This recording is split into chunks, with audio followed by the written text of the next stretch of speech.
Trump expands steel tariffs, saying they've fallen short of aim. Washington, President Donald Trump has announced plans to broaden his tariffs on foreign steel and aluminum, saying the existing tariffs had not proved as effective as he had hoped in reviving U.S. production. In a proclamation Friday night, the president accused foreign companies of trying to circumvent the 25% tariff he placed on foreign steel and the 10% tariff he placed on foreign aluminum in 2018. Imports of steel and aluminum into the United States have declined since the tariffs went into place, he said, but imports of products made with those metals had significantly increased. The net effect has been to erode the customer base for U.S. producers of aluminum and steel and undermine the effect of original tariffs, Trump said.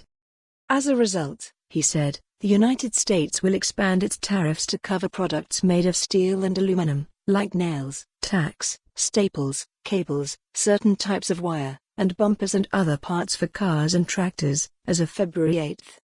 For U.S. companies making these products, the announcement came as a relief. Jeff Ferry, the chief economist at the Coalition for a Prosperous America, a trade group that counts companies making steel, cables and other products among its membership, called the measure a wise move.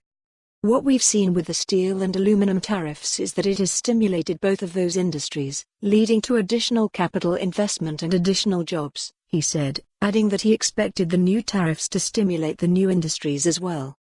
For economists and trade experts, however, it was an I told you so moment. Economists have long argued that by raising the price of steel and aluminum, Trump's tariffs would make it more expensive to produce things like nails or cars in the United States, and would encourage companies to import more of those items, rather than making them in the United States. Chad Bohn, a senior fellow at the Peterson Institute for International Economics, called this an example of cascading protectionism that he said was entirely predictable. Trump's steel and aluminum tariffs have raised the cost of key inputs, making American companies that rely on those metals less competitive worldwide, Bohn said. Now Trump is expanding his tariffs to shield their products from competition as well. Where will it end? Richard E. Baldwin, a professor of international economics at the Graduate Institute of International and Development Studies in Geneva, wrote on Twitter that Trump was learning this particular lesson in economics one failure at a time. In his order expanding the tariffs, Trump pointed to large increases in imports of certain products made of steel and aluminum.